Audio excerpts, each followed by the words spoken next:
wintertime, we're finding out that a lot of people were coming and asking for prayer because they couldn't afford their heating bill, or they're keeping their heat at like 50 because they don't want their pipes to freeze, but they can't afford the gas or the electric. So by giving them extra blankets, by giving them extra coats, by giving them extra sweatshirts, they could keep their kids warm and keep themselves warm.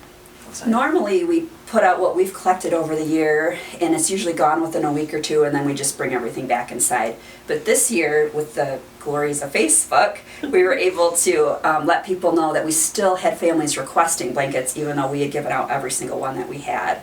And we even received financial donations to go and buy items or to put towards the blessing shop. And so we had already spent all the money that had come in this year for blankets that we could during the outreach, and we still had people asking. So when the great people of Bay City heard about the need, they began dropping off more blankets. So there's still about 20 to 30 blankets a day being dropped off that we're able to make sure to put out on the racks, and every morning they're gone. So the blankets are the biggest need right now. We prefer at this point just to have coats and sweatshirts that we can hang up on the hangers, and then blankets. We also have a basket for hats and gloves and scarves. I think the impact is that people that truly are in need realize that the community does care about them and does love them. There's lots of great organizations in Bay City, like Salvation Army, like Safe Harbor Kitchen, like Good Samaritan Rescue Mission.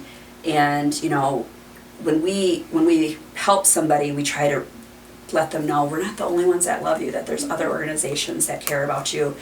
We try to fill in the gap with things that other organizations don't offer in a way that they don't offer it, so that people know that they can have access to it even if they're too afraid to come inside of a building. Everybody wants to help, they just don't know how to help.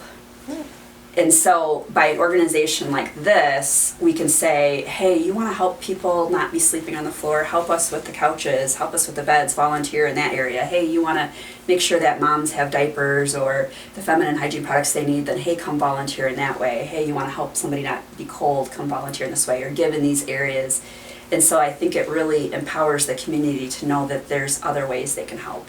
Love your neighbor as yourself. If that's what they need, we're going to make a way to try to help them. So for me as a pastor, I just truly feel like I'm finally empowered to be in a place, in a neighborhood where when people walk up and say they have a need, that we're able to like come together and fulfill it. I might personally not be able to do a fraction of what we do, but because the community comes together, we're able to do so much more.